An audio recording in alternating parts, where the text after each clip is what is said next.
Salut à tous. Aujourd'hui, on va faire un focus sur l'hydroxychloroquine, cette molécule testée sur plusieurs dizaines de patients atteints du Covid-19 par le professeur Raoult, un médecin marseillais dont vous avez forcément entendu parler. Le débat sur l'efficacité de cette molécule fait rage dans les groupes WhatsApp, Snap, sur Twitter et Facebook. Mais hier, l'info qui a envahi les réseaux, c'est que plusieurs personnes seraient mortes à cause de la chloroquine, comme l'indique ce tweet de conflit liké plusieurs milliers de fois. Plusieurs patients infectés par le Covid-19 sont morts à l'hôpital après avoir reçu de la chloroquine.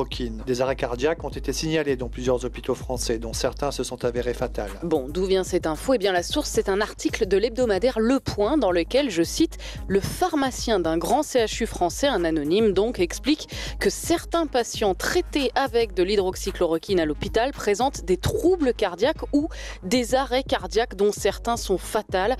Combien ? Eh bien, c'est l'Agence nationale du médicament qui a fini par le dire ce matin. 3 personnes sont mortes, des études sont en cours pour savoir si c'est bien à cause de la chloroquine ou non. Et puis, l'autre info, c'est que des personnes qui ont voulu se prémunir contre le Covid-19 en prenant d'elles-mêmes à la maison de la chloroquine se sont retrouvées à l'hôpital en réanimation pour des problèmes cardiaques.